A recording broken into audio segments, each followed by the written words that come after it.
ভক্ত যদি ভগবানকে না বুঝতে পারে তাহলে সে ভক্ত হলো কি? ভক্তের কাছে বান্দা আছে সাইরে, ভক্ত যদি বান্দা না রাখতে পারে ভগবান কি করবে? ভগবান তো তার কিছু করার নাই। আমি সারা রাত বলতে পারবো।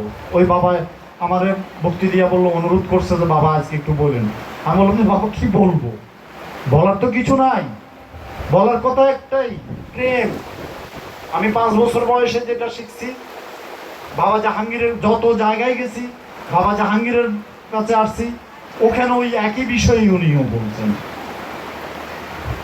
অন্য কোনো বিষয় তো নাই, প্রেম। হ্যাঁ, গুরুর বাড়িতে গোলামি করো, বিনিময় চাইও না, খবরদার, তাইলে হারাইবা, কিছুই পাইবা না। আমিও তো বাবা জাহাঙ্গীরের সাথে 23 বছর গোলামি করেছি, কম করি বেশি করি তাই করেছি। তো 8টা বই অনুবাদ করেছি, মৌলভী অনুবাদ করেছি, সত্যমুক্ত করে দরবারে দিয়ে দিয়েছি। এটা থেকে প্রতিদিনে কিছু না কিছু আসছে। দুয়ালিশা কালান্দার অনুবাদ করেছি।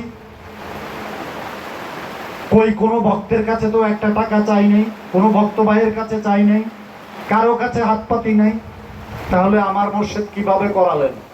ওটা না দেখলে, শূন্য না করলে আমি কিভাবে পূর্ণ হব? কিভাবে তাকে বুঝতে পারবো? সেই বইগুলো দরবারে বিক্রি করে, দরবারে। আমি নিজেও একটা যদি নিতে হয় কিনে নিই। 23 বছরে একটি পয়সাও বাবার থেকে আমরা নিই। কই, আমাদের তো সমস্যা হয়নি। হ্যাঁ, বিল্ডিং হয়নি, 5 তলা 7 তলা বিল্ডিং হয়নি, এইটুকু।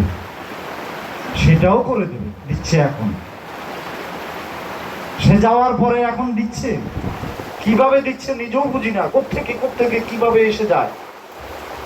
রাস্তায় বাই হয়ে একটা টাকা পকেটে থাকে না, এগুলো বলা ঠিক না, ঠিকই চলে আসি। আবার সারা বছরিতে এখানে তো বছরে 3 বারে না আসে, যেখানে যারাই ডাকছে ডাকছে।